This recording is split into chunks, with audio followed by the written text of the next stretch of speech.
Hello. So I'm going to continue on with Volume 1 of the Adventures of Susan MeeLing, Scuba Diver Extraordinaire. Chapters 1 through 4 for Volume 1, written by Reverend Susan MeeLing, Reverend MeeLing, Lady Dori, Belle. I've had a few names. So, let's see. On page 130. Also, after having seen how certain people are treated in college and seeing the attitudes of some of the people who have earned degrees, I did not feel though college was the right thing for me, not just because of the fact that I couldn't get into college, because when I had attempted to take the admittance tests, there was nothing remedial enough for me at the time. I do remember I was listening to a news report and I was so enraged that I refused to attempt to apply for college after this. It was after the 9/11 attacks. It was right before purchasing the house in San Antonio.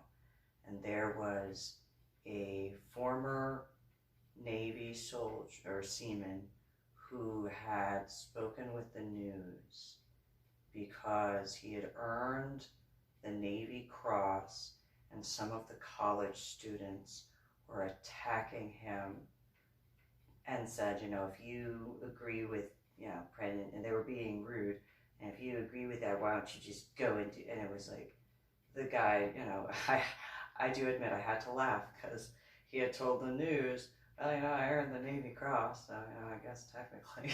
I was like, But yeah, after that, it was one of those, I will, if I am able to educate myself, I will. If I'm able to find teachers that can actually educate me and stuff, I will, because that is absolutely unacceptable for any military guy to go through. I was so infuriated. I dealt with multiple conversations with my now dead ex-husband over that, and I'm getting a little, I'm gonna go on with that. So, but yeah, I admit, and I obviously wrote it, but yeah, I did want to, at that time, and still now, and not just, I wanted to give him a hug and be like, there's going to be a day where I don't have to worry about that. I'll do everything I can to make sure of that.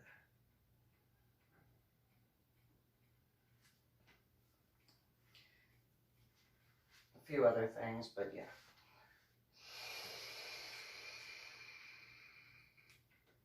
It really bothered me. Really bothered me.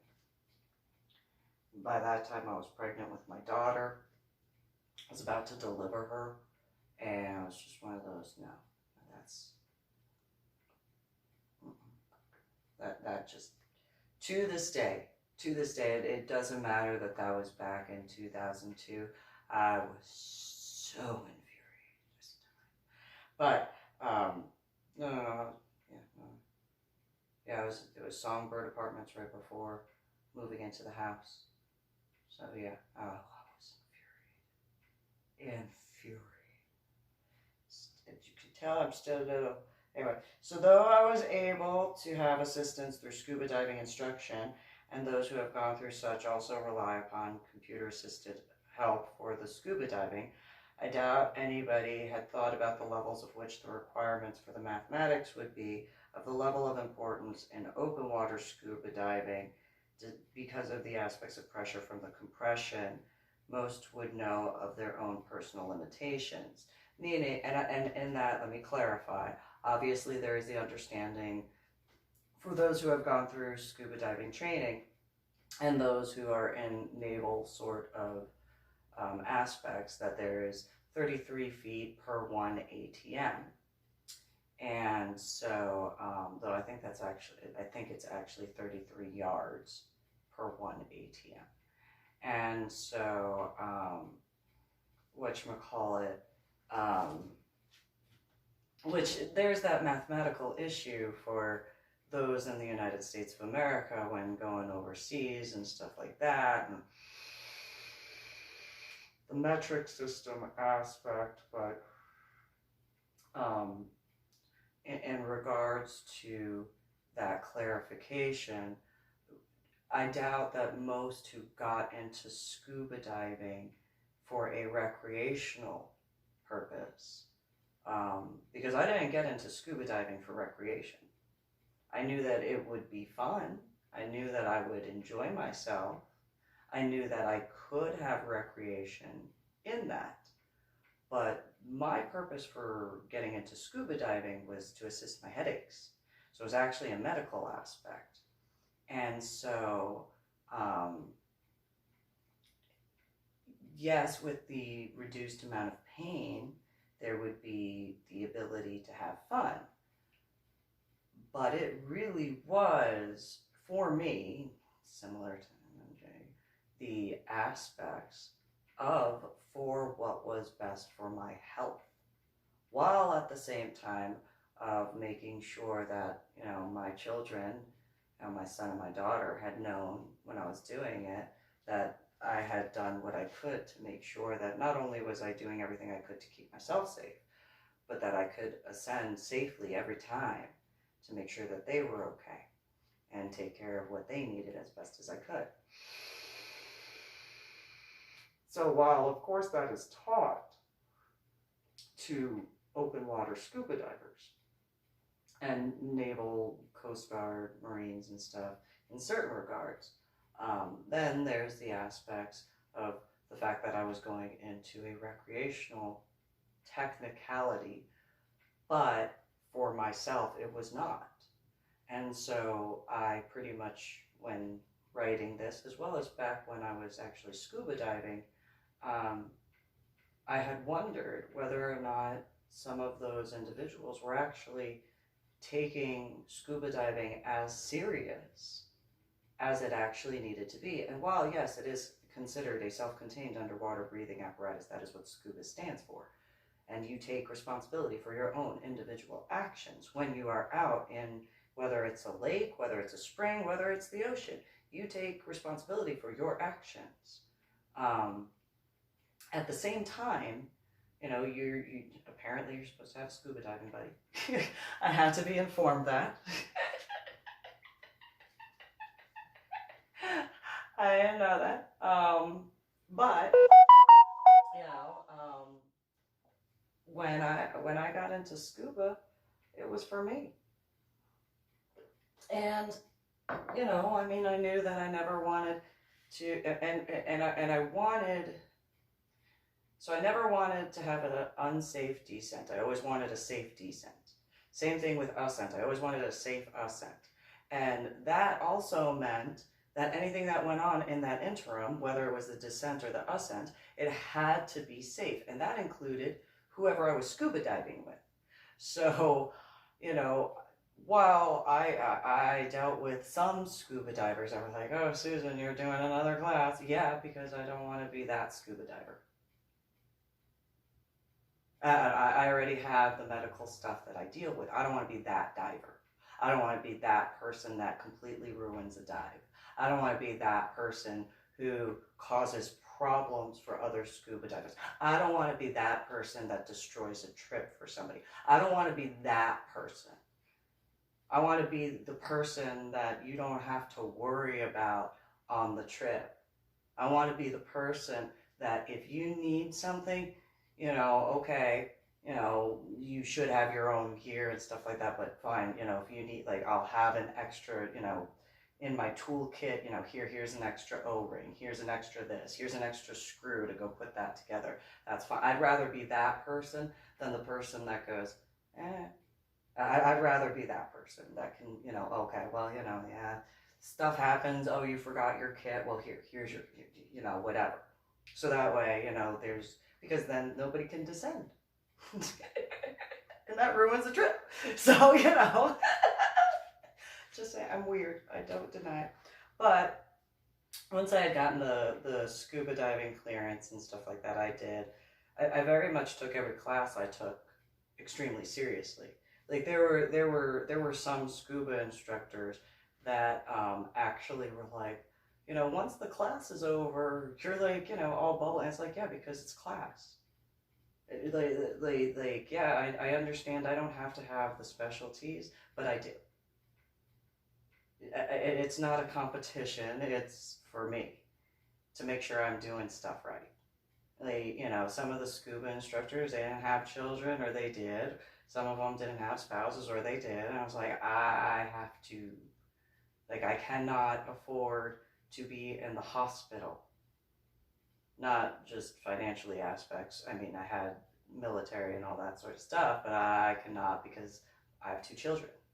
I need to make everything as safe as possible, so that way I can, that's as much technical recreation as I get at that time. Now I can, but still no, because always be safe, especially with scuba diving. But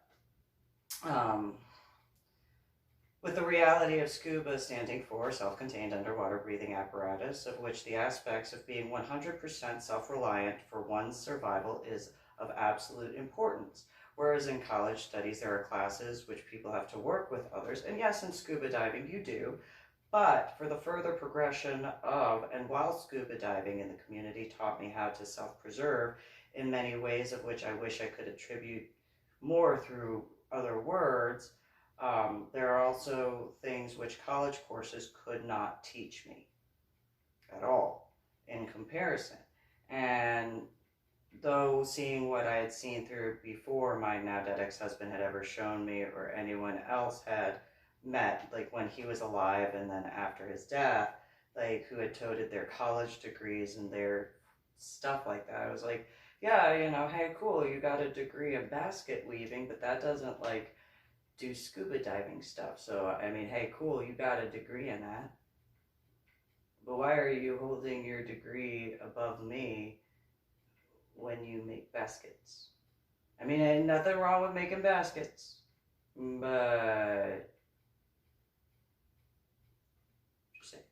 Anyway, the majority of females I knew at the time before scuba diving discussed how they had slept with various professors in order to get the credits they needed to further their education, and other females told me of the amount of whining and complaining they would do to the professors for their graduation and or the credits for the classes. I refused to do that in scuba diving. I saw that as a worthwhile thing for myself to not do that, because I wanted to, number one, make sure I graduated of my own merits. And number 2, what good would that do in the real world? Nothing, no good. That was a rhetorical question. Though I had met several females who earned their degrees on their own merits, I personally got infuriated with some of the males that would belittle them for that. Like my now dead ex-husband, there was a professor at UTSCH, something like that, and a bunch of the professors refused to call her doctor. And it was only the males. It was only the males who did that, and that infuriated me. And I was like, and my now dead ex-husband and I argued about it at that time, because he jumped on that bandwagon. And he was like, yeah, we call her Ms. or Mrs. And I was like, is she married? No. Okay, so if she's not married, that doesn't have anything to do with anything, also with the fact that she actually earned her PhD. And then he had the nerve to correct me and say, she actually has a PhD and a master's. And it's like, oh, okay. So you are not only denouncing the fact that she earned a PhD and she has a master's, so she has more education than the ones that, including you, I dealt with that, but, and you don't even have the decency to call her the simple term of who she is, what she earned. And yeah, I dealt with that conversation. I have no idea who that doctor was. But I dealt with that conversation because it was ridiculous at the fact that she got treated like that. Not that she was the only one, but it was the one that I knew of, and it was just that I know it infuriated her because I did ask. I asked my now dead ex-husband, then husband, like, how does she respond? And he said, well, she treats she treats the males who are students like trash. And I go, well, maybe if you did, are you complaining about her treating you like trash? And he was like, yes. And I'm like, okay, so you won't call her doctor, you won't call her professor, but you are mad that she treats you like trash because you won't acknowledge who she is. Yes. Oh, okay. I don't think it takes a head injury to figure that out. I dealt with that conversation. And it was one of those, okay, well, it doesn't change the fact that you're not acknowledging her for who she is. And that doesn't, you taking that out on me does not change the fact that she's going to take it out on you for not, acknowledging who she is. Because you choose not to acknowledge who she is. And the other, she earned that. She has a PhD and a master's, and 2 separate fields. You mustn't. Yeah. Oh, okay. And yeah. And she didn't, most likely she didn't actually sleep with her professors to get her PhD and master's. And he was like, well, I think she's a lesbian. Oh, well, that doesn't really matter, realistically. But, so she didn't, no, okay. Well, then, so you gotta give her more props for that. You gotta give her credit where, yes, you do. You're gonna regret that if you don't. But you're gonna do what and then another conversation. But anyway, though I could not stand up at the time in regard to her class, or to the different professors, I did not hesitate where I could to defend her. And then the irony is, if she actually, whoever that professor is, if she found out, I'm sure she probably did, because so Dr. Sun had a Christmas dinner at his house. I'm half Chinese. My biological father is first generation Chinese, but I was not raised in a traditional way like that. So, and I know this has nothing to do with scuba diving, but I'll do a quick little side story. So, at the house, the only people I knew were my now dead ex-husband, and then his lab partner, Eric, was Eric. And Eric was from California. Sweet guy. But, nonetheless. Anyway, I only knew them. And I didn't know any of the spouses. I spoke with them. I did. And I actually gave Dr. Sun's wife some gardening ideas for their yard and stuff like that. Gave them a bunch of magazines for different plants that they could look into for different things for the garden and stuff. And but when it came to dinner time, it did not dawn on me until much later, like the next time I saw Eric. So, in a traditional Asian and certain other cultures, all of the males sit at the main dining table, and then the females sit in the kitchen and they eat. Well, I didn't know anybody. I don't speak Chinese. The Chinese that I do speak is Cantonese, and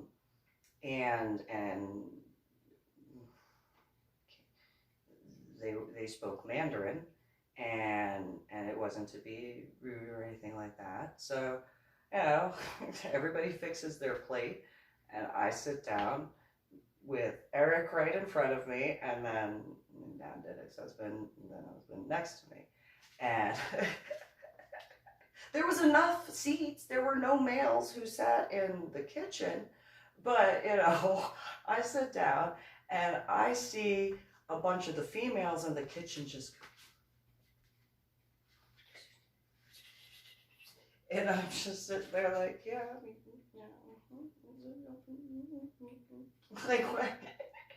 And one of the other professors that were from the area, but not in Dr. Sun's lab, he looks at me as we're all eating and talking. He goes, "Excuse you." "Yes." "How may I help you?" He goes, "What are you doing?" "Currently, right now, I am cutting the food. I am using my fork to hold the meat in place, and I am using the knife to slice it to smaller bite-sized pieces. And now I'm going to lift the fork to put the food in my mouth, to chew it, and then continue." "Why?" "Oh, I'm also breathing." "Oh, and sitting." And at that point talking. "So what is it that you would like, sir?"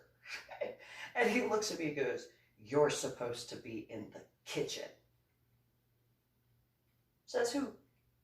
And Dr. Sun, sitting at the head of the table, he goes, "No, she can sit here."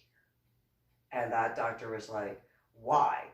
And he goes, "Because I said so, it's my house," and da-da-da-da. And Dr. Sun already knew about my head injury on Palm Sunday in 2000, knew about a whole bunch of the stuff. And it was just one of those, I had told my now dead ex-husband when it was Chinese New Year, I said, "Go tell him Gong Hei Fa Shui." I didn't realize it was Cantonese. And so I dealt with the conversation because, I forgot, I didn't dealt with that. But yeah, it was one of those like, and talked with Dr. Sun and his wife and Long and his wife, the different people in the lab about my bakgong and stuff like that, and no problem. And so, that guy was just rah, rah, rah, rah, rah, and it's like, yeah, that Dr. Sun said it's okay.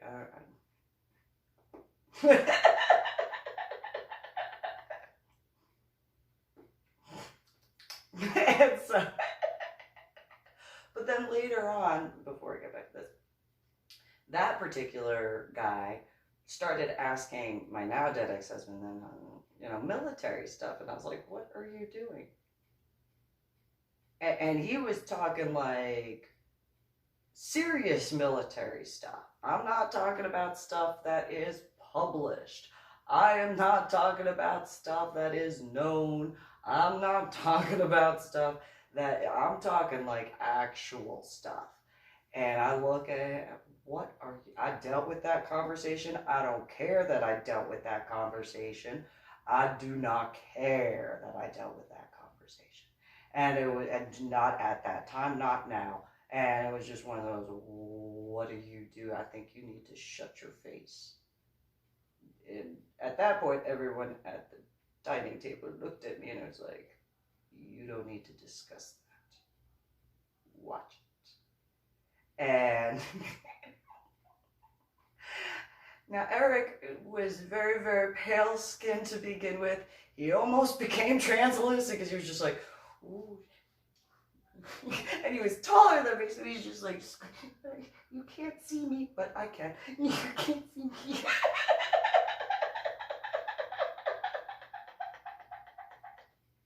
And so, but yeah, he started giving like military details and stuff like that. I was like, what are you doing? Why are you talking about formations and stuff? What is wrong with you? What are you doing?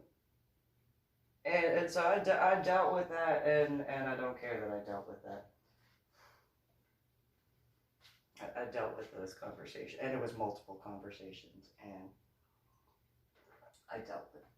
So it is what it is on that. So, but yeah, I bet I would guesstimate that professor that PhD that I gotten a bunch of grief from a bunch of the doctors. She probably heard about that. I'm probably like,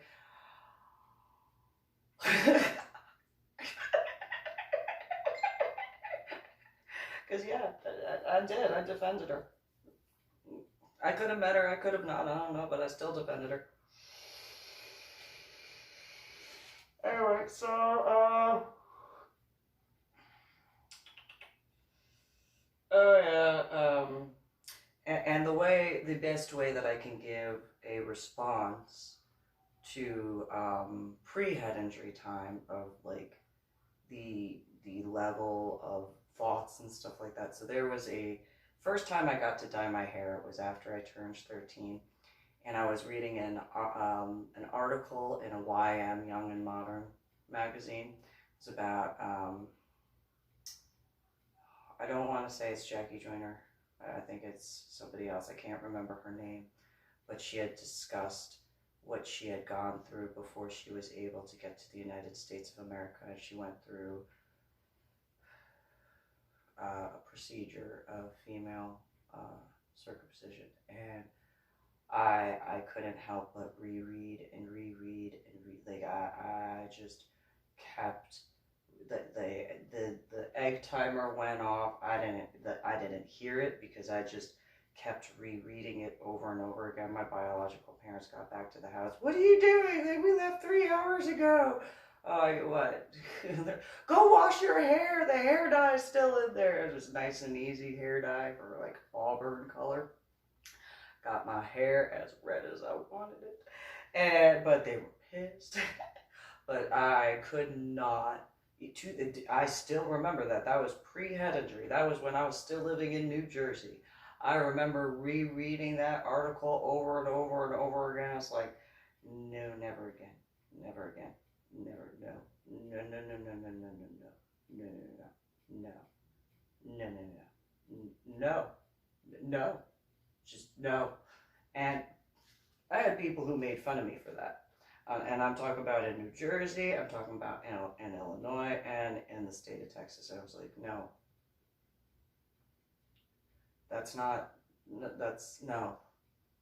No. You don't understand what goes on and what that does. And not only does that cause obvious problems of that vicinity, but it actually has medical complications when in reference to delivery. So doing a female circumcision is actually not only detrimental for the health of the female, not the health, general well-being, but having children as well, yes, that is a health concern. Obviously, I'm sure some learned the hard way, unfortunately. But yeah, no. It makes perfect sense for males to be circumcised. That is a health thing. That is. Female circumcision, no, that should never happen. That should never occur.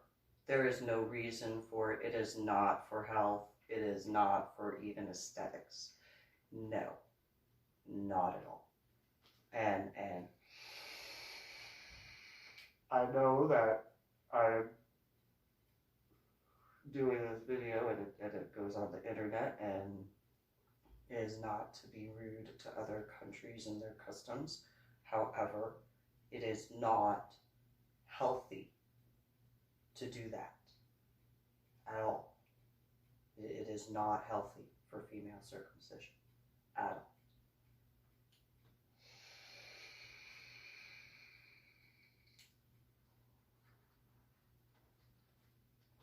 Cannot tell a lie.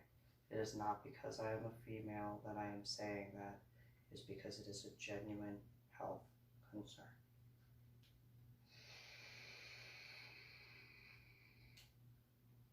But yes, I was absolutely infuriated, and I'm still infuriated about that.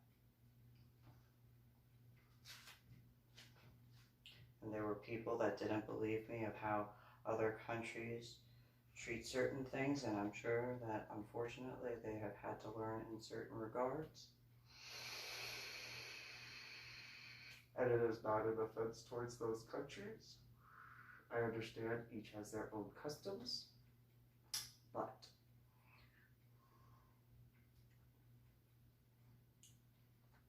do not approve of those particular. I know I'm not the only one, and I'm glad that there has been a reduction in that. However,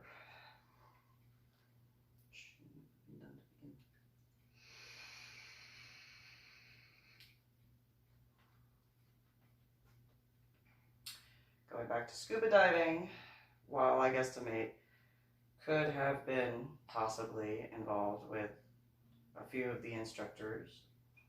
There were a few that were quite. I also didn't want to have that mark where it was there. Yeah,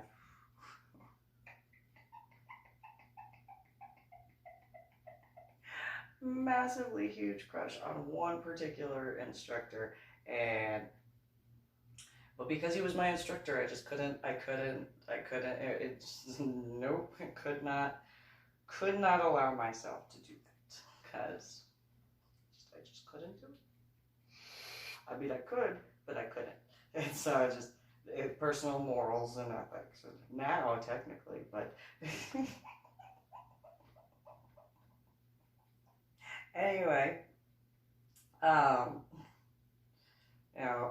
the scuba diving was very much important to make sure that I was not distracted by that aspect, because I needed to make sure that was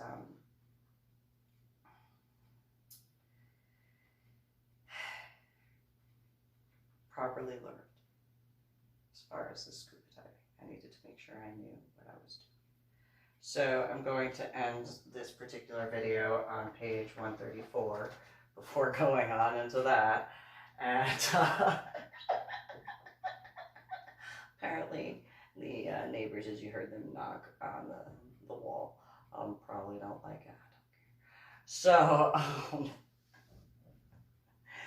anyway, yeah. So I made a personal choice.